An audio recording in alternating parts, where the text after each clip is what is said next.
د تلو نیوز خبریال نعمت روان چا شهید کړ؟ څنګه د مافیاو ښکار شو؟ د نعمت روان د شهید کېدلو حقیقت ښکاره شو. هغه د څه لپاره کندهار ته تللی و، کندهار کې څه کول، په دې ویډیو کې را سره وګورئ او چینل سبسکرایب کړئ. لیدونکو السلام علیکم، ستړي مشئ.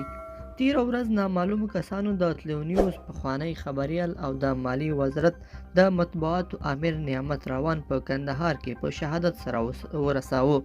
نعمت روان د څه لپاره کندهار ته تللی و؟ نعمت روان د مالیې وزارت له لوري د کندهار د ګمرکاتو روان فساد او غلا شوو پیسو د معلوماتو څېړلو او راپور جوړولو په موخه کندهار ولایت ته راغلی و. موږ تل تاسو ته ویلي دي چې د کندهار مافیا ته د خپلو شخصي ګټو په برابر د یو انسان وژل د میږي د وژلو ارزښت هم نه لري.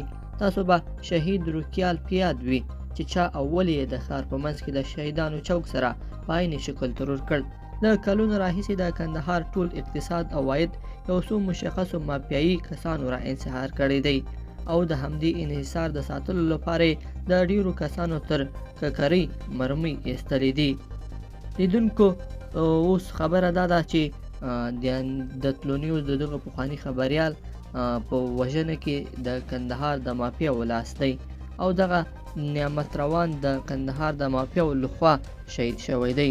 لیدونکو په دې هیله چې دغه مطلب به مو را سره تر پایه پورې لیدلی وي. که مو دغه ویډیو خوښه شوې ویډیو لایک کړئ سره او چینل سبسکرایب کړئ. تر بیا ښه وخت.